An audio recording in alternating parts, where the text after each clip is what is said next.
Hi, wrestling fans here at ringside with a new man here in the Mid-Atlantic area, although not a stranger to professional wrestling by any stretch of the imagination. This is Seth Clayton Burns.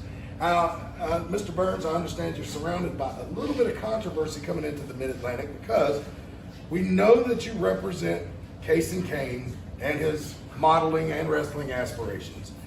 But we understand that you also have some financial interest representing the Fighters Club. And Casey Kane no longer in the Fighters Club. They've had an issue with the Cruiserweight Championship and all. Is that a conflict of interest on your part because you've got these two parties that you're employed by that you're trying to represent, but they have issues with each other? Well, see, how it boils down to is quite simple. I have contractual obligation to both Casey Kane and his modeling career, as well as his wrestling career here in the AIWF Mid-Atlantic, while also having financial interest in the Fighters Club. Me being the consummate professional I've always been, have decided that I will do my best to try to keep those two icebergs from colliding. We do not need what happens when the Titanic meets the Hindenburg, and that is what will happen if Casey Kane and the Fighters Club comes to blows. So it was my job, representing both those two individual entities, keep them as far away as possible and take one to the top of the AIWF and Jesse Alexander Carter, and take Casey Kane to the top of the Cruiserweight division in the AIWF. All right, we'll see. Could it be a conflict of interest? Mr. Burns says no. We'll find out in the upcoming weeks. Thank you for your time, sir. Well, every year we have the Dangerous Don Carson Memorial Tag Team Tournament. We get it underway. We have it over 2 or 3 shows and then have the finale, usually in July. And I think that's what we're going to do again this year. But for those of you who don't know, Dangerous Don Carson, AIWF Hall of Famer, one of our greatest champions, was here pretty much, Brian, am I right in saying this, from the beginning, right, of the AIWF. Dangerous Don Carson was here. Yeah, so Dangerous Don Carson, of course, was tag team partners with Smiling Diamond Dave. They did a lot of damage with the TVA and were actually some of the most hated wrestlers in the entire AIWF. As a matter of fact, when I made my debut here as an announcer in 1996, Don Carson was in the main event that night defending the AIWF World Heavyweight Championship against Dynamite Doug. I will never forget that night. And so wasn't a successful outing for him but Dynamite Doug.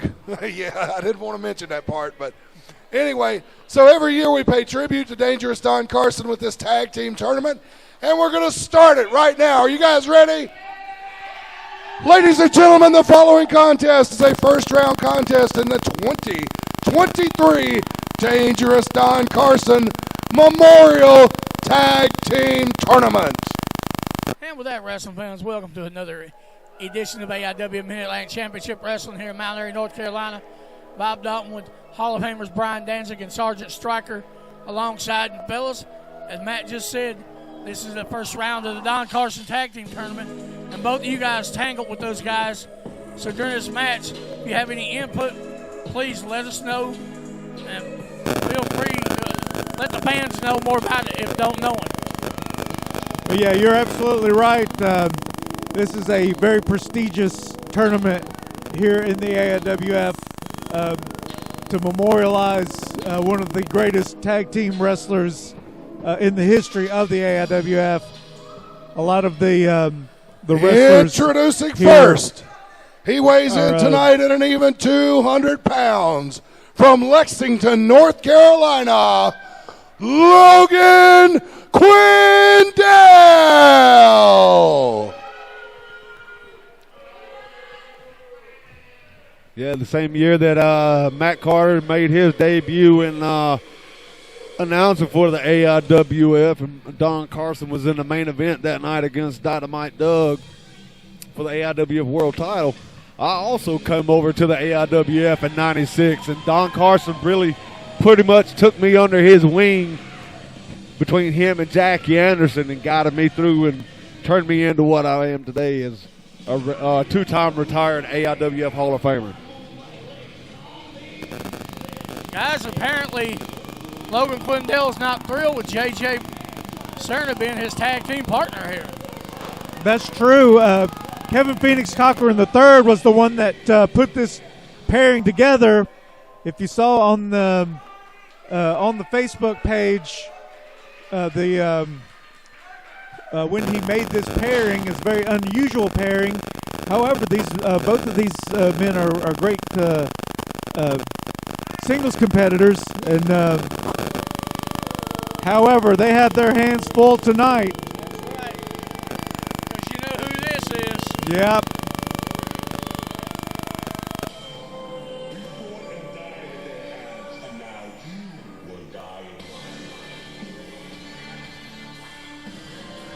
And there they are. Oh, and here they are. Dressed for war. Ready to fight. That's right. It is the Fighters Club. In full force. However, where is the leader?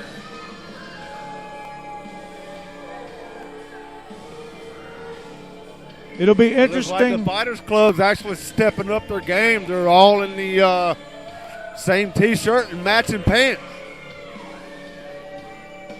They're showing their solidarity, showing that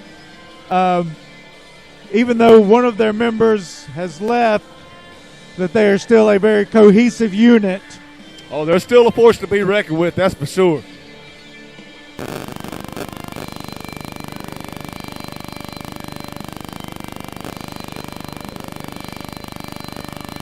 And it looks like Azrael and David Parrish will be the ones representing the Fighters Club in this matchup.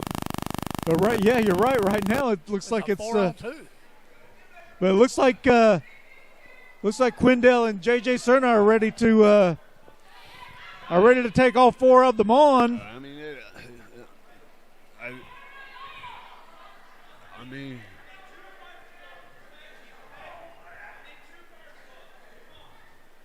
The referee trying to maintain some order here.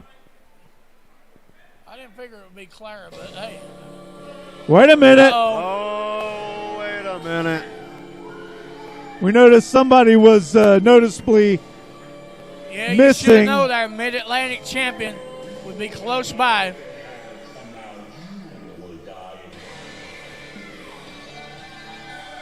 And There he is. comes.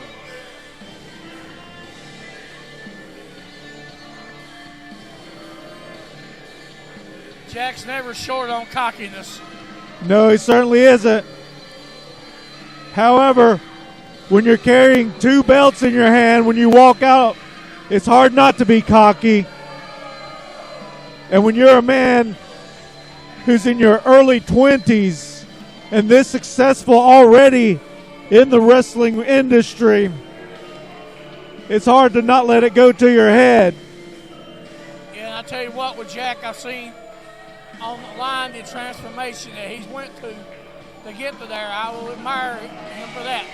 But his attitude, that's a little different.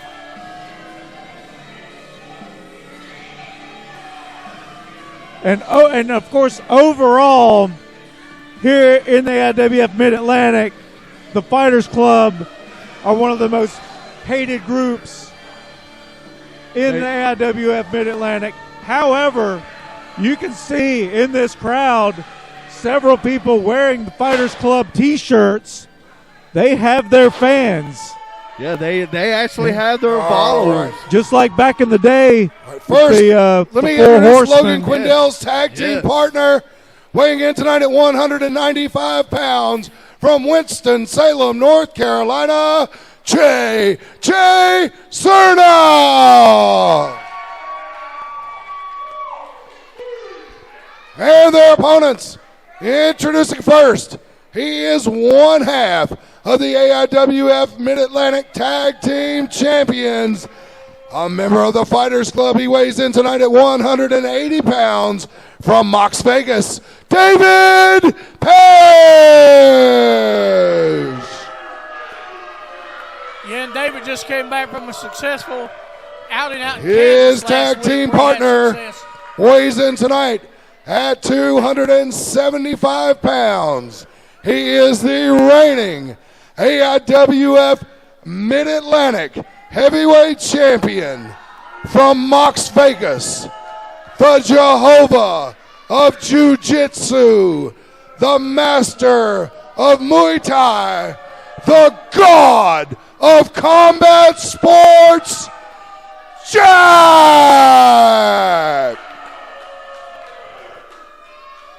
And there's your introductions, wrestling fans, for this match of the first round of the Don Carson Memorial Tag Team Tournament. And it didn't take long for the fans to tell Jack and David exactly how they feel about them. You're exactly right. You know, I'm curious what Quindell and Serna, their strategy in this matchup, because if I were them, I would have guessed. You know, you never know for sure when it's the Fighters Club.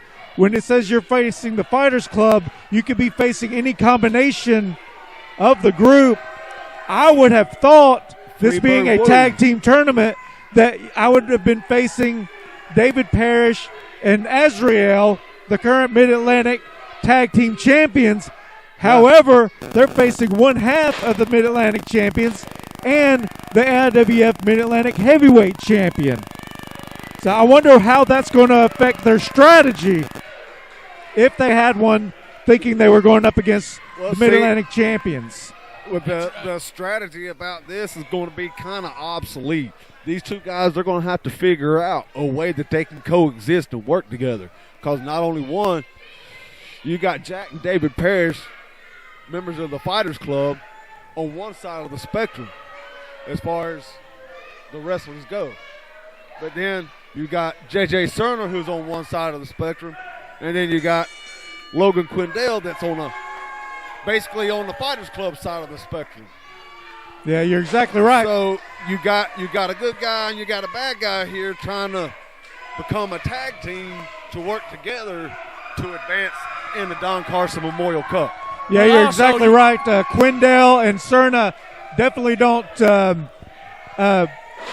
jive well with as far as philosophies of not breaking the rules and things like that. However, both men are going to want to win this prestigious tournament, whether they like each other or not. And I saw them shake hands in their corners. I think Serna and Quindell have formed an uneasy alliance. However, we'll see how well that alliance holds together once things really start clashing here in the ring. Very interesting strategy here, having the smallest man on one side go up against the biggest of the other. It may have been a smarter strategy, Quindell, to start the matchup. Nice headlock takeover there by Jack. Just whipped him over like a rag doll. But you got to realize one more thing, too, guys. There's also three other people outside of the ring right there, along with Jack and Parrish. So that basically it's a 5-on-2. Yeah. And sometimes Serna may feel like he's got a 6-on-1 handicap because you don't know what Quindell's going to do. Oh, strikeout. Oh, nice move from Serna.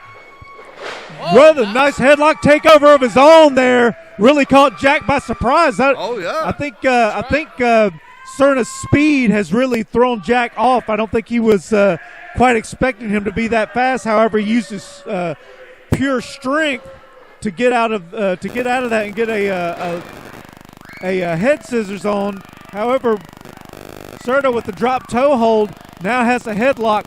He has it on pretty tight. Yeah, he's got Jack off his game so far with that quickness. Jack able to get up pretty easily, though. He's got a big weight advantage. Serna once again using that speed advantage of his. That's what he's got to do. He's got to keep this big man rocked. Again, Jack with the strength. Oh, Jack, a little bit too Thought he had him rocked a little more than he actually did. Yep. Serna going to the top. Oh, he nailed it. Nice. What a big missile drop kick off the top rope by JJ Serna. Just a one count.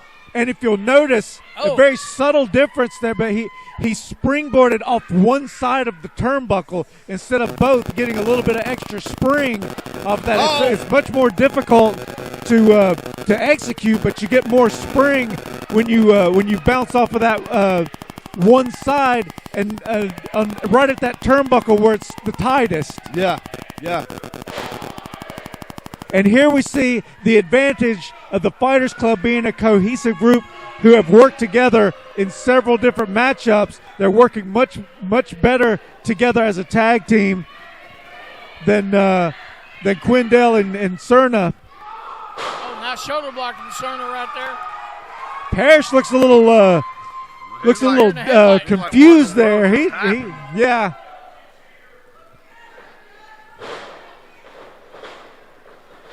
Nice leapfrog. Blocked the hip toss. Blocked again. Nice big hip toss there by JJ. Goodness. Got the headlock. Going for the tag. Logan Quindell in there for the first time. Double team. Nice double drop kick there. Goes for the pin. Parrish trying to get the tag. Front face lock by Quindell. Puts his head into the turnbuckle. Big shot right to the gut. Another one. That'll take the breath right out of you. Oh, yeah, it sure will. That's Right there in them. Hooked him in. Nice snap suplex with the float over. Shades of Barry Windham there. Nice arm bar. Slowing down the action. Jack trying to get the crowd fired up, but I think that backfired. Parrish, blatant hair pull. Jawbreaker. Nice right there. Immediately going for the tag. Smart move there. Oh. Nice maneuver there by Quindell. This could be it. Count. Nice counter by Quindell. It certainly was. That's just a No. big German suplex. That could have been the thing right there that disheartened his team. And just like that, the mistake was made. It looked like Quindell and JJ Serna had this matchup wrapped up. 2 count. And just like that, Jack with one fell swoop has full control of this matchup. Yeah. Well, I mean, not only that, but when JJ come off with the knee, Jack sidestepped and he caught his own partner with the knee and knocked him out of the ring. Yeah, I mean, it was obviously an accident. However, with this uneasy alliance that is formed with Quindell, we'll see if he takes it personally. He's still reeling from that knee. Hey, here we go. What I tell you about that outside interference? It's like 3 dogs fighting on the bone over a bone. Yeah, and the infuriating thing is it's completely unnecessary. They had this matchup in full control. Jack could have just as easily been the one inflicting that punishment. However, he simply wanted to give the other members of the Fighters Club on the outside an opportunity to get their cheap shots in. Oh, yeah. Serna trying his hardest to fight back. But there's just not a lot behind those punches right now. He's taking so much damage. Nice side headlock there by David Parrish. Well, I mean, you see how they had him up in the ring talking to the referee and everything like that. We've already had one crooked referee buyout for the Fighters Club. Who knows? This one might be in their back pocket too. Well, it's always in the back of it always has to be in the back of your mind when you're an opponent of the Fighters Club. They've done it before. Will they do it again? You know, I got to wonder about this, guys. The way Parrish is out here, you think maybe he's trying to send a message to his former partner, Casey Kane? Oh, he's out here tonight right now. It's definitely possible. I'm sure the entire Fighters Club, just like Kane has something to prove against the Fighters Club, Fighters Club also has something to prove against Case and Kane. And again, from what I understand, there's an uneasy ceasefire between Kane and the Fighters Club because they're both represented. They're both represented by the same. Just tossed him right out to the floor. Here we go again. Azrael just putting the boots to him. Quindell protecting his investment there. I don't think he really cares one way or the other what happens to JJ Serna. However, he does want to win this matchup, and if his partner gets double and triple teamed on the outside, then they aren't going to win this matchup. That's right. Serna is. A chop right to the back. It's got hurt. Goodness. Jack doing a little showboating right there. Serna, you can see he's in a lot of pain right now. Oh, he's in a lot of pain right now. He's took a lot of punishment here in the last couple of minutes. Jack, at this point, looks like he's just toying with JJ Serna at this point. Got him up on his shoulder like a sack of potatoes. But Serna trying to fight out. Goes for the schoolboy. Nice roll-up. This could be it. No! Most. Man, wouldn't that have been Three. something? My goodness, that was close. Oh, that would advance him and put Serna in that talk for the Mid-Atlantic title. Nice sunset flip. Oh. Flipped him Pulls again. him off. 1, 2. 5 minutes remain. Big Drop kick. shotgun drop kick there by Jack. I'm sure that really caught JJ Serna off guard. I'm sure the last thing he expected from 275-pound Jack was a drop kick like that. Oh, yeah. Big headbutt. I mean, to be Brings Parrish back into the ring. as big as Jack is, he's very agile. Yeah, but look at Quindell over there. It's like, so what? We win, we lose, we lose. He just wants a shot to get in there. Time's running out. With about 4 minutes left. What are they up to? Oh, they missed. There's Quindell. He gets the tag. Here comes Quindell. Forearm. Another forearm. He's got the Fighters Club rocked. Oh, what a straight right hand. Up. Nice Samoan drop there by Quindell. Another Samoan drop. He's really cleaning house. This could be it. No. 2 and 99.9. Quindell cleaning house. Almost gets the win right there. They're tagging in Serna. Maybe a little too early for that. I don't know. Maybe Oh, what a big knee. successfully hitting that maneuver. Going. Nice save there by Jack. Oh, that was another close one. Parrish looks out. Jack did the right thing by making that save. Drags him over to his corner, makes the tag. What is he up to? Big knee there by knee Serna. by Serna. Jack looks out. He's gonna He get is over. flat. This could be it right here. Two. Oh, that was No, Jack gets his shoulder just up. a little bit left. My Hey, fellas, what happens if there's a draw? If there's a draw, that's I guess both teams are eliminated. I don't know. you know Never I think had that.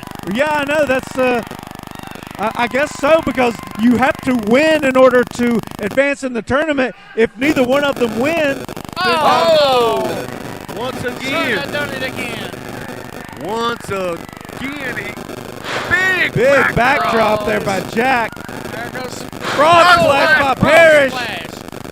He had some air on that one. And of course, Jack going for the pin. No, I thought that was it right there. They could have made a mistake right there. Man, Parrish was high. About to get real. The strap. JJ Serna was able to get his shoulders up after that He's got that after that frog splash, but he looks out on his feet right now. I think it's just a matter of time. No! It's sidestep. Jack was set up. We may be seeing a major upset here tonight on the program. Oh, no. Oh, but no. I had a feeling that was coming. Well, again, from back here, it was obvious that both of those strikes were accidental. However, it may have been one too many. Well, it's like the old adage goes: you fool me once, shame on you. Fool me once, shame on me. Fool me twice, shame on you. Oh my goodness! A clothesline powerbomb combination by Jack and David Parrish. Man. Ladies and gentlemen, here are your winners. Advancing to the second round, the team of David Parrish and Jack, the Fighters Club. I guess Quindell made the calculated decision that even if they did advance in the tournament, that he wouldn't be able to trust JJ Serna as a partner, so he just simply left him to the wolves and let him get defeated, and just stepped off of the apron and refused to make the tag. And even though he does not advance in the prestigious tournament, like I said, he just made the calculated decision that he wouldn't be able to trust his tag team partner. I mean, that's the only explanation I could think of. I wonder if Quindell is going back into the ring. I wonder maybe if he's going to try to mend this.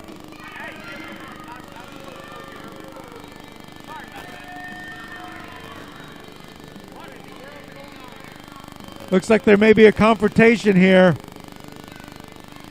Oh, straight right hand. My goodness. Quindell is not in a good mood. No, he certainly isn't. And again, it's hard not to blame him. He got hit by his partner twice in the matchup.